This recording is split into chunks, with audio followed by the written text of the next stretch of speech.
Hello and good afternoon. Thank you all for joining us this afternoon and for joining Black Women's Blueprint and the National Organization for Women. This is the fifth session in our series, 100 Days of a Feminist Agenda, Healing from Centuries of Oppression. This week, our conversation is centered on economic justice. We are not percentages of a dollar, solutions for equal pay every day. As folks continue to join us this afternoon, please let us know in the chat box where you're joining us from. We'd love to hear where in the country or the world you are. Some basic housekeeping. We'll be doing our best to keep the conversation to 1 hour. We will have a Q&A session towards the end of the hour, and we'd love to hear from all of you. Please type your questions for our panelists in the Q&A box, which is at the bottom of your screen, and use the chat box for comments and reflections. Please understand we do try our best to answer as many questions as possible in the time frame, but we try to balance the time we have, and we've set aside an hour. All our events are ASL accessible, and we would like to thank our ASL interpreters Megan Goldberg and Shannon Garrison from RGC Access. And with that, I'd like to welcome our moderators this afternoon, Pamela Herndon and Christian Nunes. Pamela, Christian, over to you. Thank you very much. It's a pleasure to be here. You know what, Kristen, it is wonderful to see you. We don't get to see each other quite enough. And I just want to say that it's absolutely a pleasure to be on the same platform with you. I am Pamela Herndon, the CEO of KWH Law Center for Social Justice and Change in Albuquerque, New Mexico. Yes, Pamela, it is a pleasure to share this platform with you. And welcome everyone. Good evening. My name is Christian Nunes, and I am the National President for the National Organization for Women. We are extremely excited to have you join us tonight for our fifth listening and discussion session. And I am so thrilled to partner with Black Women's, and for now to partner with Black Women's Blueprint, and have now joined together to embark on this wonderful series that we have had so far. Under the Trump administration, these past 4 years, the bold advances that women have made over the past decades, particularly those of our Black, Indigenous, women of color, Latinx, trans, and gender nonconforming relatives, have been seriously undermined, and some have even been erased. We know that the first 100 days are so crucial in setting the tone and establishing priorities for this administration and any administration. And with little over than 50 days in, we have been excited about the conversation that we've had through this series. The Biden-Harris administration has committed to uplift our much needed diverse voices, but we know there's so much more that needs to be discussed and done to truly make a difference in our lives and in the lives of the women that we are serving. Yesterday was Equal Pay Day, which marks how far in the year the average woman must work in order to earn the average earnings that a man must have and has achieved in 2020. Women have been fighting for decades so that men and women can earn equal pay for comparable work. The gender wage gap puts a significant burden on hardworking women and their families who struggle with making ends meet between monthly bills, healthcare, childcare, and the economic system that already leaves them so far behind. Today, 2/3 of all minimum wage workers in America are women. And the harsh reality is of the gender wage gap typically translate into more than $10,000 per year lost in earnings for women. The disparity is even more significant when we talk about women of color. In 2019, Black women were paid 62% of what white non-Hispanic men were paid on average. It takes Latina women roughly 2 years to earn what white non-Hispanic men earn in just 1 year. And on average, Native women working full-time make around 58 cents on the dollar to the white man's dollar. It is clear we must take action. And maybe has never been more clear than ever before in 2021, especially after this COVID pandemic has started. So Kristen, those are some amazing statistics. And you know what? Economic disparities have only intensified due to the COVID-19 pandemic. With 4 times as many women dropping out of the workforce as men since September, advocating for equal pay is more crucial now than it has ever been. We have a disproportionate number of Black and Latino women who have been working in the job sector who have been impacted by this pandemic. And domestic workers have been laid off en masse. And the healthcare workers, some of them have had to work in unsafe conditions. And with the current conversations in Congress about increasing minimum wage, with those conversations occurring more and more frequently and becoming more and more prevalent, women, especially women workers, stand to make huge gains. So guess what? The good news is that there are solutions to this issue that mark a clear path forward for economic justice for all women. The reintroduction of the Paycheck Fairness Act and the Raise the Wage Act are vital steps in advancing racial and gender equity. Continuing the conversation and taking actionable steps towards economic justice is essential to create a change, and that's what we are all about. It's all about the change. And with that, I am so incredibly excited to introduce the panelists for this afternoon's conversation. They are an incredible group of women, and so let's meet them now. So our first panelist is an equal pay and workplace equality advocate. She is the woman in the center of historic discrimination and of the historic discrimination case that inspired the Lilly Ledbetter Fair Pay Restoration Act that President Obama passed as his first piece of legislation in 2009. Now, that law bolstered worker protections against pay discrimination, allowing individuals who face pay discrimination to seek rectification under federal anti-discrimination laws. Before COVID, this remarkable woman traveled the country to urge women and people of color to claim their rights. She says, every day I am blessed and I am happy that I can share my blessings with other women. She is none other than the one and the only Lilly Ledbetter. Our next panelist is the president and CEO of Refraction, an innovation hub in Northern Virginia focused on fostering innovation and entrepreneurship by nurturing and mentoring startups and high growth companies. Prior to joining Refraction, this amazing woman served as Secretary of Commerce and Trade for the Commonwealth of Virginia and as a senior policy advisor to the U.S. Secretary of Commerce. In the latter position, she created and led the Office of Innovation and Entrepreneurship and the National Advisory Council on Innovation and Entrepreneurship.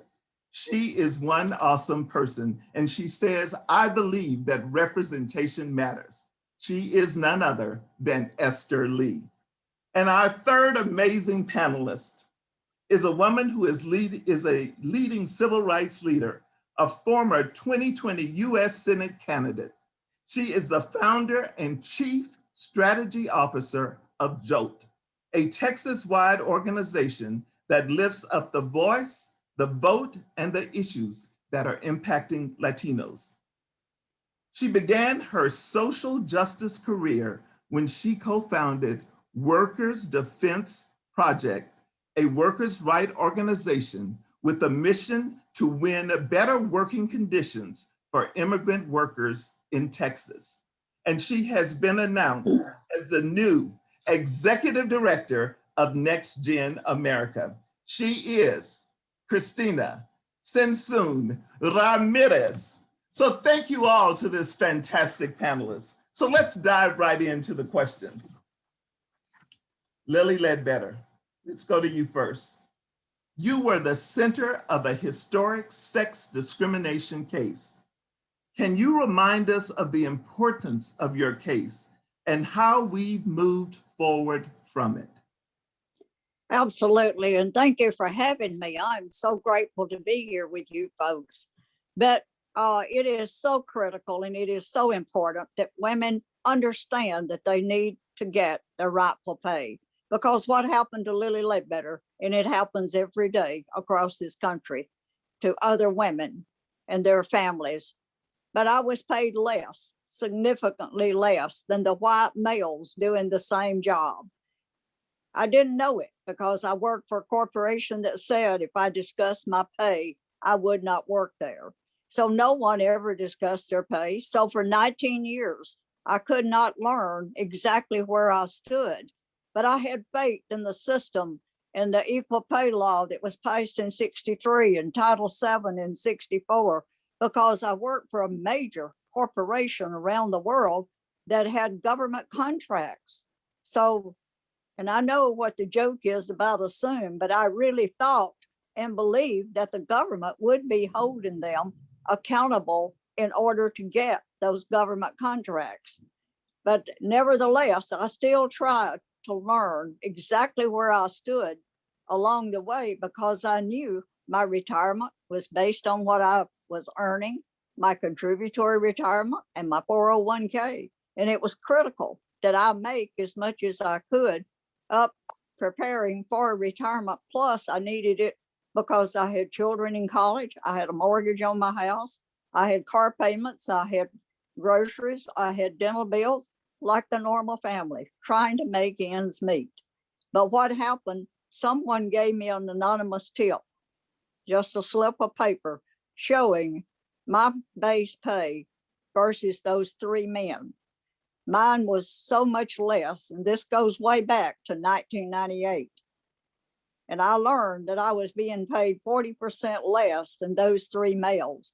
And the problem, the first thing that popped into my mind was I started calculating all those overtime hours that I had worked and not gotten my rightful pay and all that overtime money, because that affected my vacation time. It affected all those retirements and many, many other things. It just affected the whole pot, so to speak. And I thought about that, and it just humiliated me, to tell you the truth. And I just felt frustrated. I didn't see how I'd get through my shift, but I did because I couldn't afford to quit. I had to stay. I still had those bills to pay. They were not going away. So I stayed, I worked my shift, but I filed a charge then in 1998. And then after EEOC said I had one of the best cases, but they were short of help, backlogged, I found my own attorney in Birmingham, Alabama, that took my case on a contingent basis, which they would have gotten 50%. But we were in that case for 9 years before I got my final verdict. I warned my family up front, if I started, I would not quit. I would not throw the towel in, so to speak. I would not give up, because this was not right. This was the law. And what I learned along this way, this is happening all across this country every day, and it's not right. And what you just spoke about a while ago during this pandemic, so many women lost their job. They spent all of their little retirement, I'm sure, that they had saved trying to keep ends meeting. And now they're further behind than ever. And some of them do not have their jobs to go back to. They're further behind than ever. So it is real critical that we do everything possible to try to help women educate themselves and to get their jobs and to move on, because now they need to not only even out their bills, and they also need to save and build for a retirement that is coming. And that's hard to do in these days because of the low pay. They haven't raised the minimum wage yet. The pay is low. And I talk to women every week that work 2 and some of them work 3 jobs just to try to support their families. And to get the bill passed, when my case made it all the way to the Supreme Court, we went to federal court in 2003. Then we got to the Supreme Court in 2006. The verdict came out in 2007. Immediately with Justice Ginsburg's dissent, Congress started working on changing the law, because we had to have the law changed to open the courtroom doors back for women after me. My case was over. It was done. I never got a dime. My attorneys never got paid. But we needed those courtroom doors open, and Justice Ginsburg said, it's up to Congress to change it back. So I went to Congress and I walked the halls of Congress talking to Republicans and Democrats and as many people as I could. I'd get up in the morning, I'd be on call-in radio programs from 5 till 7. I'd be back on that night from 6 to 7. And then I do NPRs or meet with people all day long on the Hill in order to get support, because we needed Republicans and Democrats. We needed everybody. And the thing about my case and my story, it belongs to everybody. It's not just Lily Ledbetter, it's everybody. I can't tell you that I've never been in a room that there wasn't everybody in that room had been touched by unequal pay for equal work, because it has been a rampant epidemic in this country, and it should not be. Somehow women got off where they was perceived to be, well, they're a woman, the man's got a family, like that woman doesn't have a family. And I talked to so many single mothers that are hurting so poorly because they don't have the pay and the income that they need for their family. But we got the bill.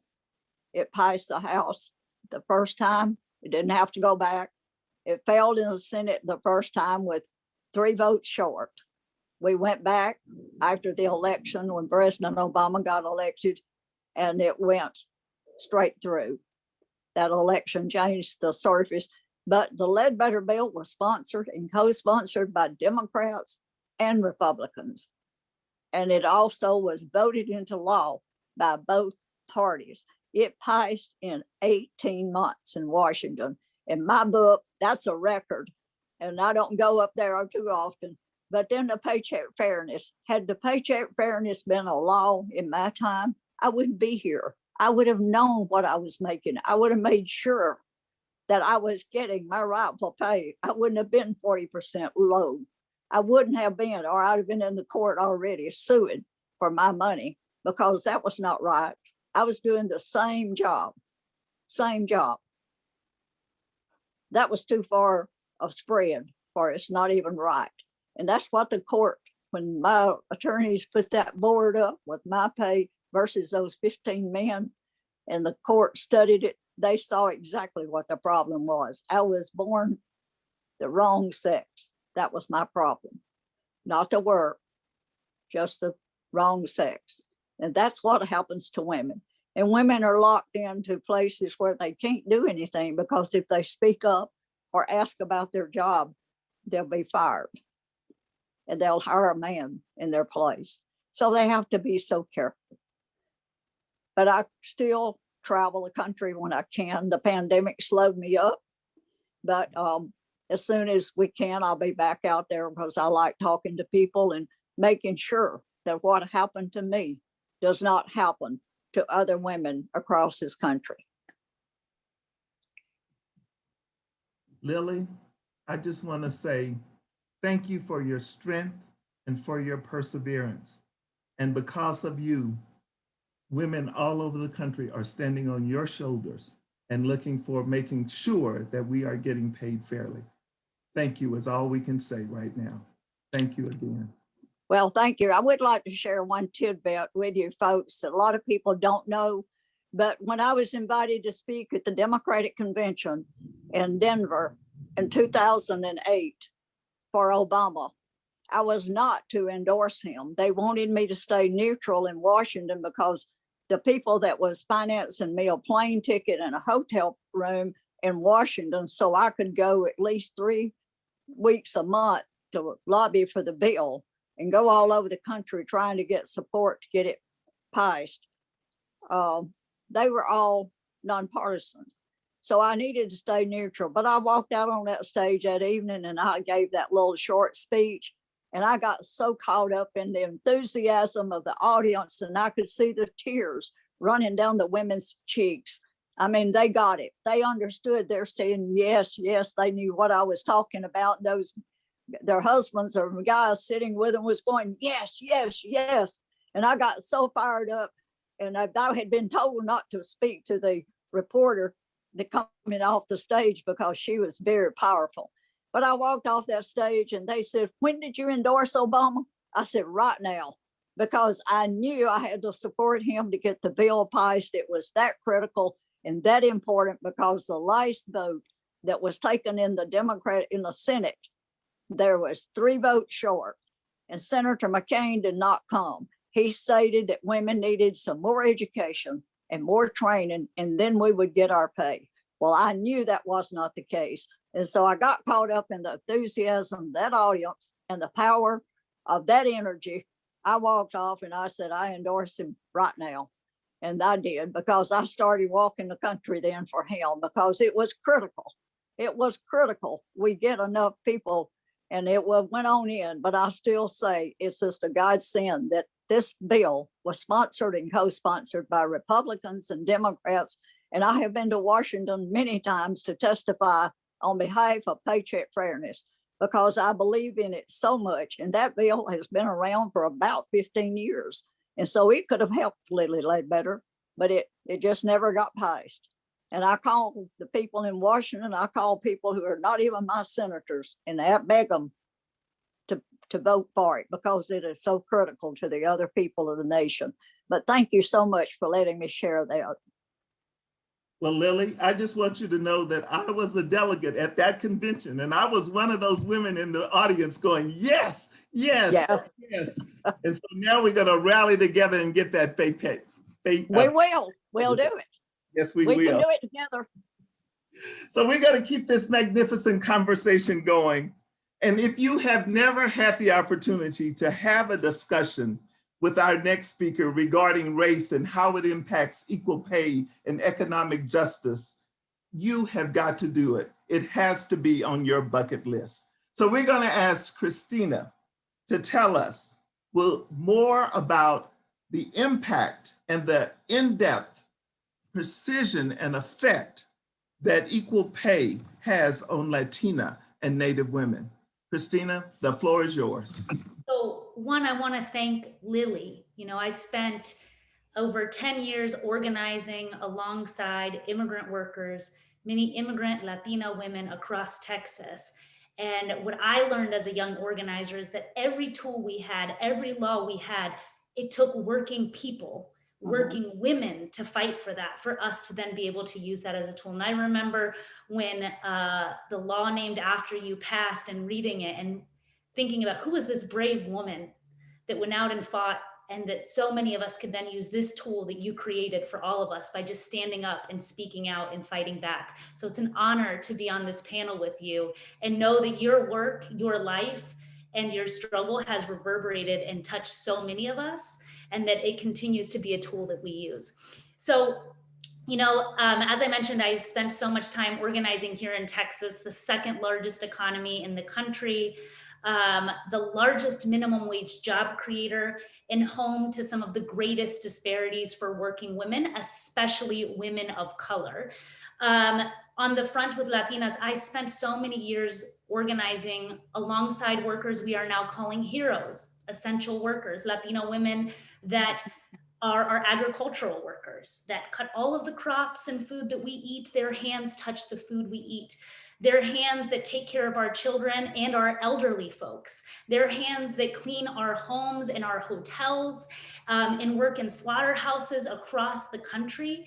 And we are thanking them, yet we are not treating them actually like human beings.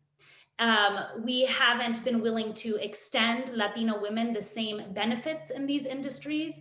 And in many critical essential work, we have deemed that work not valuable, the work that actually keeps all of our country going. So, we know that farm workers, home healthcare workers, domestic workers are some of the lowest paid occupations in our entire country. And domestic workers have long been excluded from even core components of collective bargaining and union rights in this country. And let's remember that was at a time when most of the domestic workforce was Black in this country, that our country decided to exclude domestic workers from those rights. So I think it's for the Latino women, we make 55 cents on every dollar that a white man makes in this country. Indigenous women, a few cents more. African Americans, just a few cents more. We know that our wages are much below what white men are in this country. And again, it's part because we work in these critical occupations, higher density, but not exclusively. Latinas are also paid less even when they're working in the professional sector. And Indigenous and Black women are also paid less even when they're working in professional sector. But the other reason is that you need to understand for Latinos, nearly half of the workforce in this country, Latino women and men, are immigrants. And we have a totally devalued system in this country. You know, we talked about the forces of government, the forces of the Department of Labor. Even when we pass something as incredible as Lilly Ledbetter's law, when she went to the EEOC to ask for their help, they said, we have too many cases. And she had to go seek support independently. And we see this happen time and again. Mhm. There are 11 million estimated undocumented people in this country. Many, many millions of them do the work that we all benefit from. And we spend 10 times more in this country on immigration enforcement than the enforcement of 146 million American workers' rights. Let that sit in. We spend 10 times more on immigration enforcement for 11 million undocumented people in this country than we spend on 146 million Americans' workers' rights. So it's a totally devalued system where we devalue essential workers. We are willing to celebrate them as heroes. As immigrant workers, especially the undocumented, we have been willing as a country to accept their labor, but not their humanity. And this fight on wage equality for all women, but especially women of color, is about demanding our dignity, demanding our worth, and demanding our worth paid in dollars so that we can take care of our families, our children, and communities, and ourselves. And so that is what we're facing in the Latino community. But again, that extends to many other communities. And it's about time that the most critical, most difficult, and essential work was treated with the dignity and respect that it deserves. And it starts with what we get to take home to our families and our children. Those are some powerful statistics. It is. Christine, would you like to ask the next question?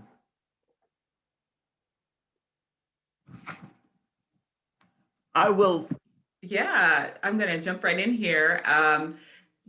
Thank you so much, Christine, just for sharing that information. This has been like a really just wonderful conversation. My question is going to go to Esther.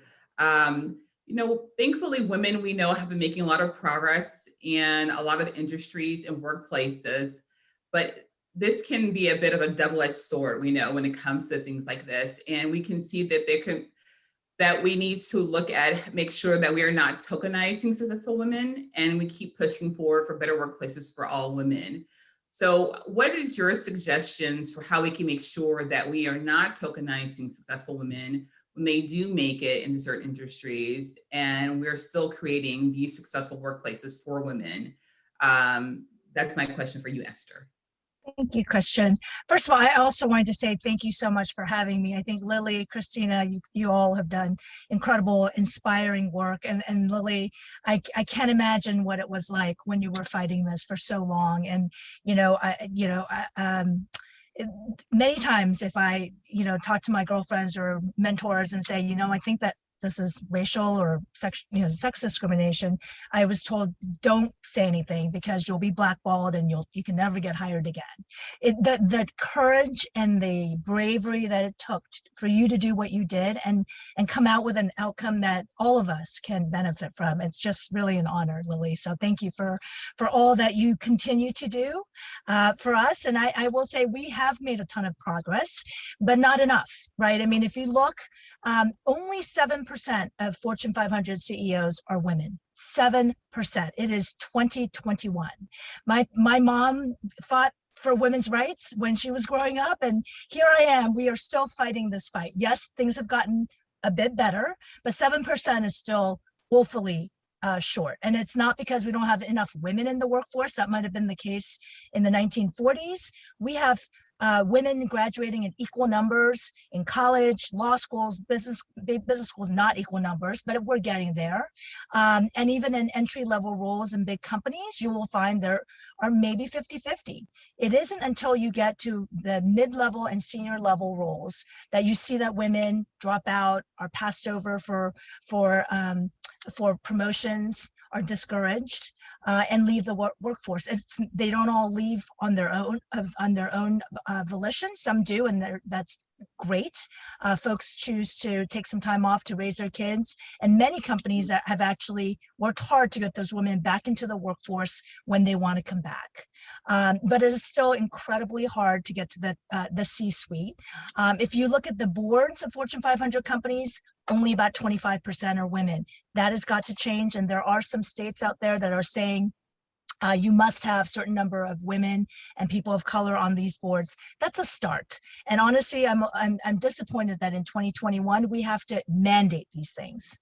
There's plenty of research out there that shows that companies led by women and people of color actually do better, stock-wise, performance-wise, on lots of metrics. This is not just a good thing to do, a nice thing to do. It's actually the right thing to do for a business.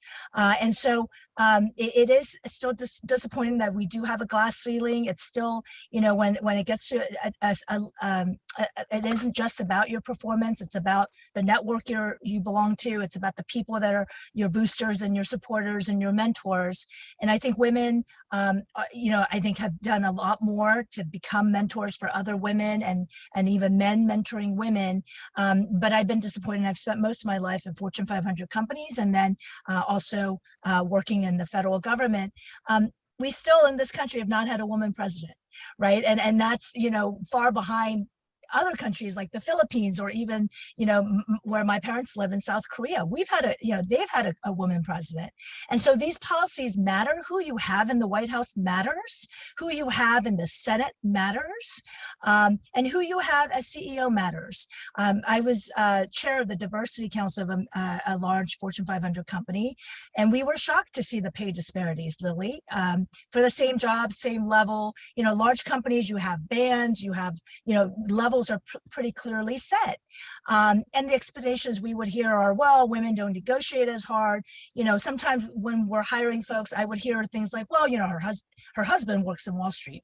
What does that matter, right? It should be based on the job that you do, and the experience you bring to the job. And so I would say, we have a long ways to go, both in the corporate sector and in government.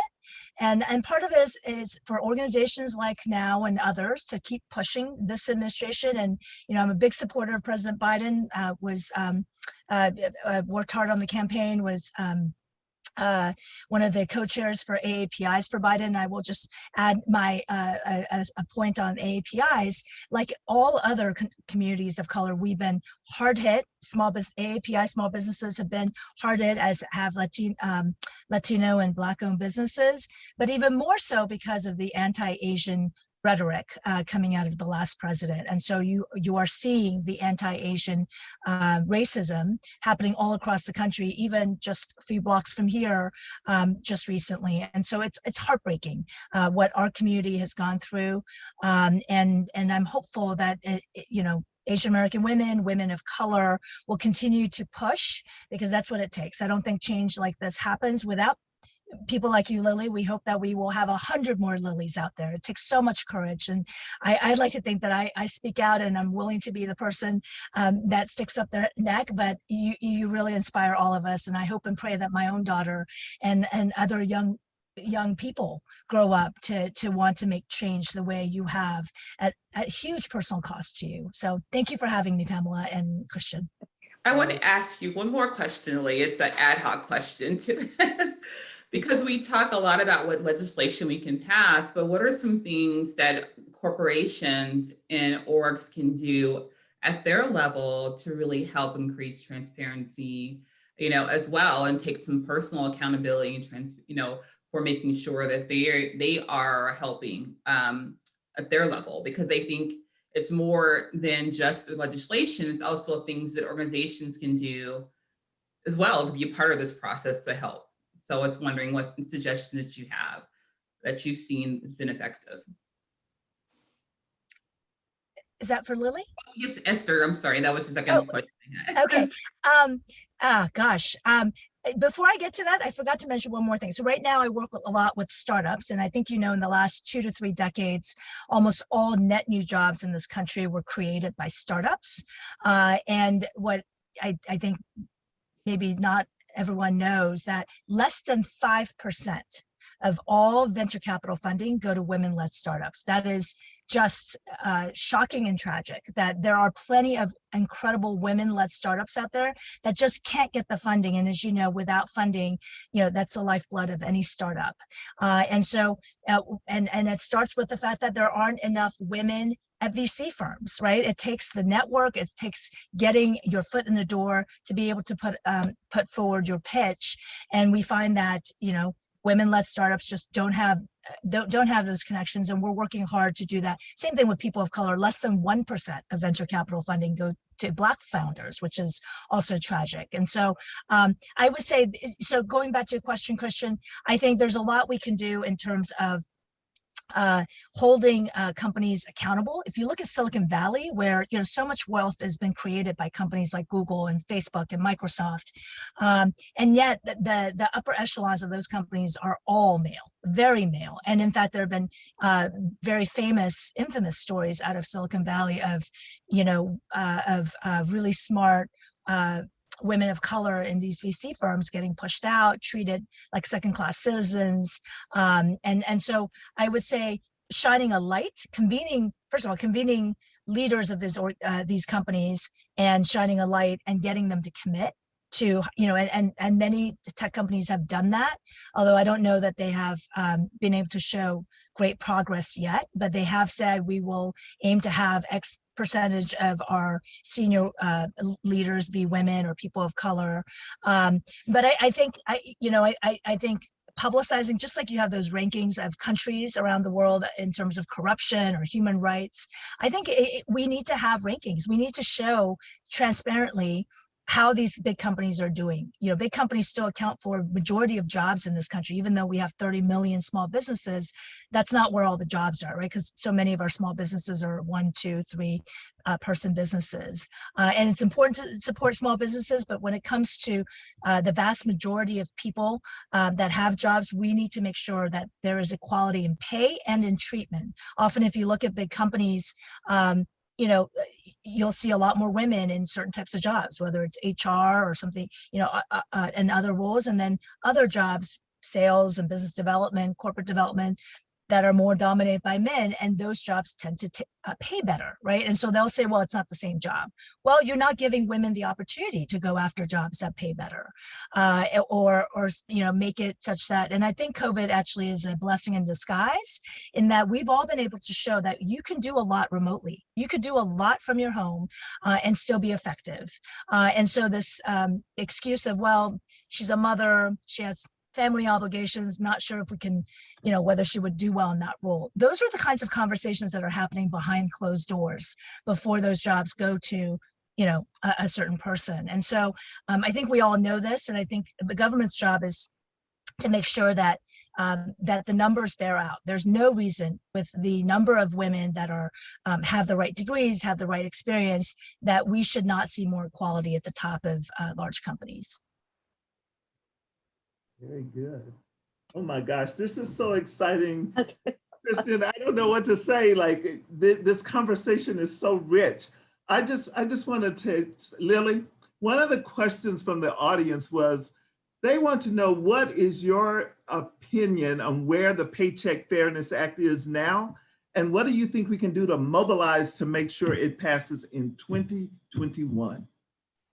It's in the Congress. I don't know if it's gone through the House this time or not, but it will pass in the House. But we do have to get on our senators all across the nation to get it passed in the Senate and to get it. And if that would pass, see, equal pay law and Title VII, they've not had it. There's not been any real updates. All the updates I know that have happened to those two accounts have been decreases in some way. Like my $3 million dropped to 300,000.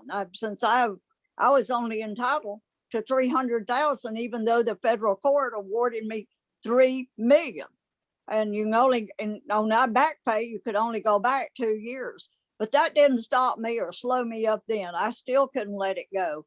But we need to get paycheck fairness. And I have been to Washington many times to testify on behalf of that bill. Why it is so critical, because it would have prevented me being here today. I could have gotten my money while I was working when I needed it so desperately. My retirement would have been better. My Goodyear and my 401k and my Social Security.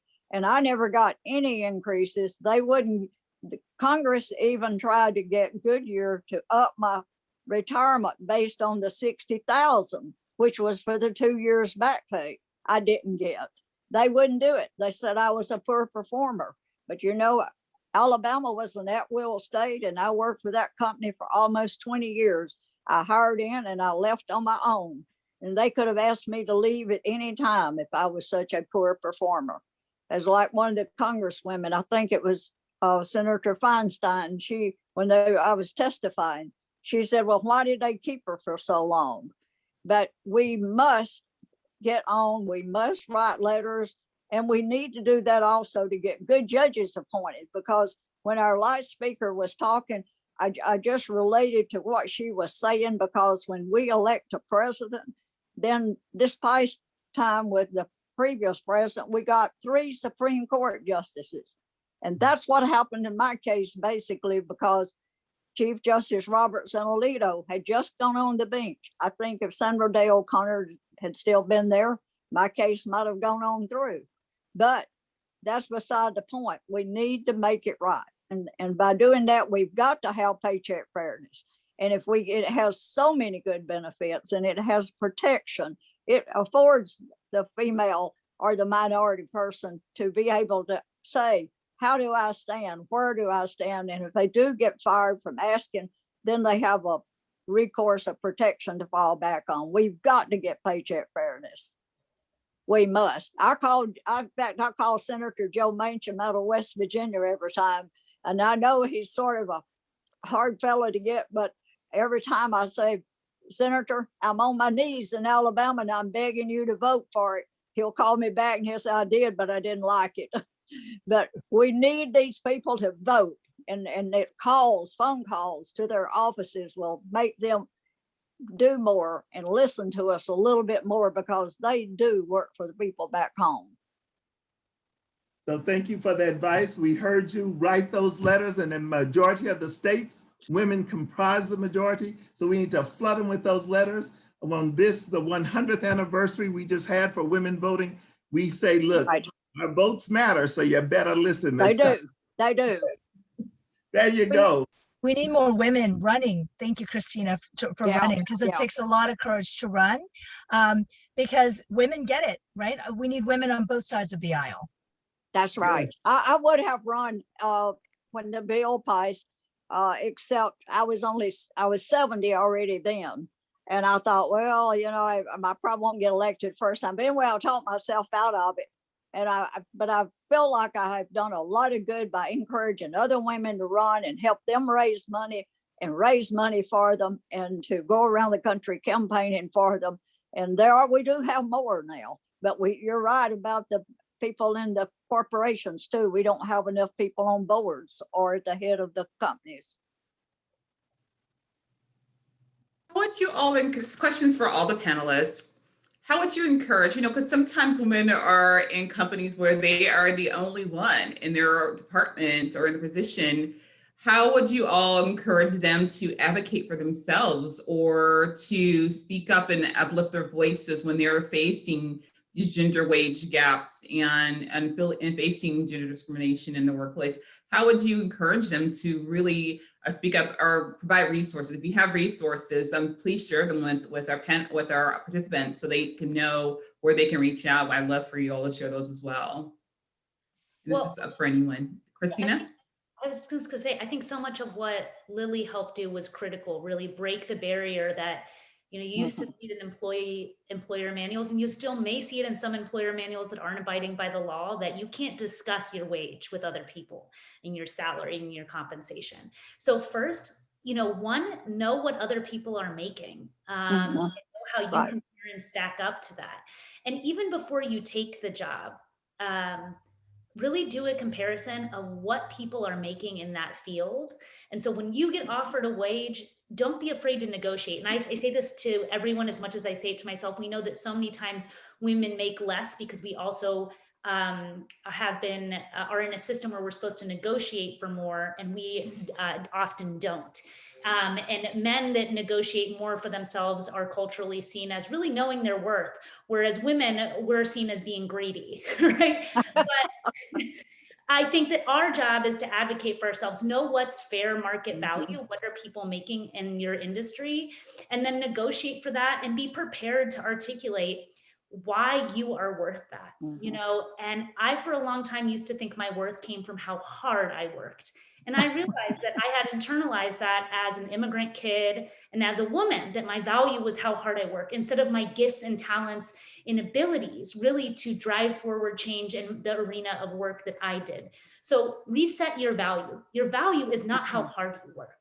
Your value, or how many hours you put in, more so than the other people. Your value is your own talent and gifts, and that's worth the same or more as what other people are making. And then secondarily, if you do find out that there's discrepancies, we're living in a culture where businesses are trying to do better. Bring it up, and bring it up in a way that says, hey, I know my rights, but I also think this is a great learning opportunity for our institution to make sure that we're living our values with pay equity. And if you aren't able to get it met, there are incredible resources like the organizations hosting here, as well as the EEOC. And the last thing I would say is, if you work in a workplace with a union, this is the exact purpose of a union. You should make sure that you're connected at any job you work on with a union, because where we have been able to really break through on racial and gender equity and pay is through the power of the labor movement. Because so many times we're siloed, but when we come together, that's actually where we have tremendous power. And I would just add, I did not work in a unionized company, so that I'm not as familiar with that, but I would say seek out mentors, both inside and outside the company. And it might be harder if there aren't many women in your company, but I would say some of my best mentors have been men, have been white men even, right? And of course, I've had Asian American mentors and women mentors as well. And so I think it's important that that you seek out advice and guidance, and you'd be surprised how many people want to share, right? And are happy to help. People are busy, but if you make it easy for them, so I know, many of us want to give back. We all benefited from mentors and succeeded because of mentors. And I would say for those of us who are a little bit older, we should seek out mentees, right? Because there's so many folks, the things I didn't know when I was 20 or 25, and I wish people had told me, right? And so I think that's part of it. And I would say women, and I think even people of color, and certainly AAPIs, we're not comfortable talking about ourselves. And it's interesting. My daughter's soccer coach said when he coaches a boys team, he'll say, okay, who's the best player on this team? All the boys are like, me, I'm the best. You ask a girls team who's the best on this team, nobody raises their hand, right? There's something about I don't know what it is, but we don't feel comfortable talking about our accomplishments or what we bring to the table. And honestly, we need to own that. We bring a lot to the table. The fact that we are women, and many of us mothers and leaders outside of the, in nonprofits and the community, those are all incredible skill sets to a company.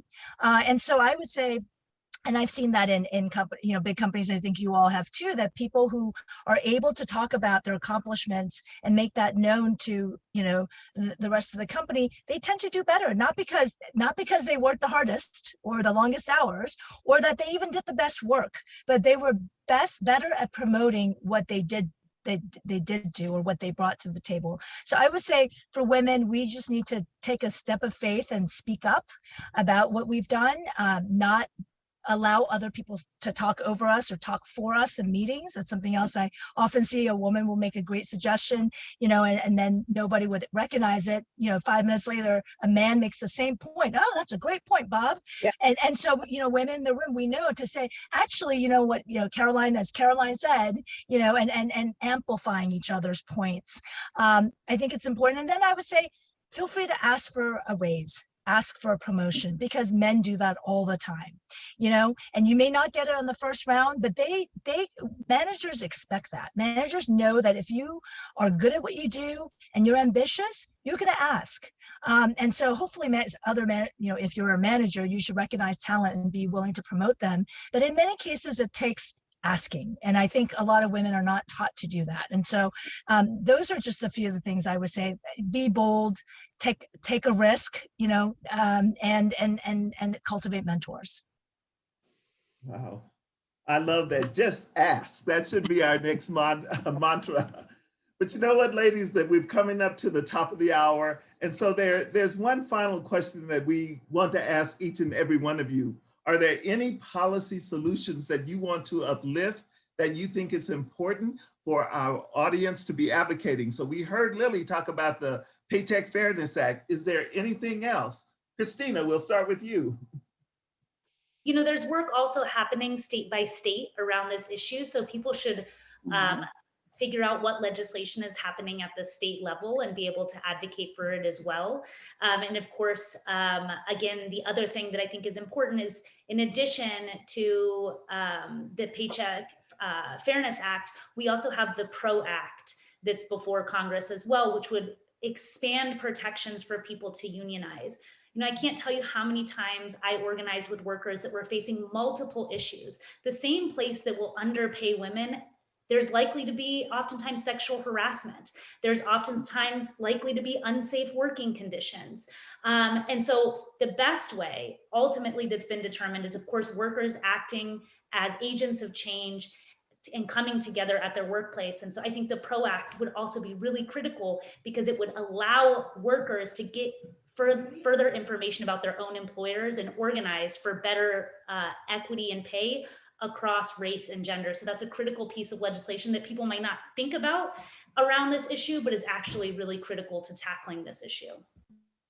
Wow, thank you. Esther, what are you thinking? Yeah, I there's a lot of things, but I would, I know that the Biden administration is making a priority of the care economy and just making a priority of childcare issues, which is not just a woman's issue, as you know, it's a parent issue. And many childcare in this country is incredibly hard and expensive. It doesn't have to be. There are other countries where the government makes it incredibly affordable. And so many women have to make the difficult choice. Do I, childcare is so expensive, I can't afford to take this job, right? Or I can't afford to take a job that may have a lot of travel, because I don't have anyone to back me up as in the parent role. And I just think that it makes it incredibly hard. And whether we like it or not, even in dual parent households like mine, lots of things like taking the kids to the doctor, making the appointments. I mean, a lot of that falls on the woman, whether, for better or for worse. My husband does plenty. And part of it is I want to do that. But I do think that is one thing that I know will help working women across the board, no matter what kind of role you're in. And of course, the kinds of things that Lily talked about. Absolutely. Lily, what else would you like to see lifted up in terms of policy solutions? Well, one of our speakers just mentioned hit on the about the states, and that's what I have learned early on. In fact, the state you're from, I was down in Albuquerque early on trying to help, and your state does so many things that help the women in that state. The contracts, and a lot of states have even passed equal pay laws. Some of them have named them after me, and I'm just so grateful for that. But it's so exciting to see these states getting on board, because they figured out that if their states is going to be out front and recognized across the country, they need to involve the women, and they need to take advantage of those resources they have. But what I like about when the state does that, they have better control, and they see that those laws are adhered to and followed. according to that. That's what happened to equal pay. It was passed, but it never was adhered to. The people didn't follow it. And to get the states on board, in fact, I'll be testifying next week with Delaware again. And I've been up there once before when they passed the bill that took care of the women, the equal pay. They got everything that time except the sick pay. And the states have better control. When I went to New Jersey and they passed their bill, I told them I wanted to work in New Jersey, but I couldn't get anybody to hire me. I guess they was afraid I might sue them. But that's what the states have better control. But we do need to stay alert to what the states are doing, be involved, know by all means what Washington is doing, and let's get paycheck fairness and then get us another bill to further women down the road to have a better life, just like the men have had, and not have to work about it. And the other two speakers, they must have been listening to me along the road, because both of them said things that I have told audiences over and over. And this has been such a joy to be with you folks today. I am so glad the tornado didn't blow me away and I got to join you. So thank you so very much. Well, Lily, I want you to know we're glad the tornado didn't blow you away either. Absolutely. Me too. Me too. I was afraid really bad for a while. So I'm going to turn this over to my co-host, but I just want to say thank you, ladies. It has been an absolutely awesome pleasure having a conversation with you and talking about the Paycheck Fairness Act, the PRO Act. What I heard was expand paid family and sick leave. Thank you so much, Esther, for that. And Yes. doing a state-by-state march, ladies, till we get what we need in every single state, then we can move it nationally. Christina, why don't you take us home? And raise the minimum wage. I got to throw that in there really quickly. Yes. So important. This has been an honor. Christina, Lily, Esther, you all are forces to reckon with. I am so thankful for this time we've had to spend with you all. Now, Black Women's Blueprint, we are thankful for you all sharing this space with us and our membership. We are thankful to our amazing panelists, our participants who've come out tonight. We hope these conversations are generative and will propel us to further action for ending the gender wage pay gap and fighting for equal pay and the Paycheck Fairness Act. We please look out for further information for our other upcoming events for our series. Our next series will be amplifying the LGBTQIA+ activism and uplifting the pursuit for equality. So thank you all for coming out tonight, and we hope to see you on April 8th. Thank you all, and have a great and wonderful night. Good night.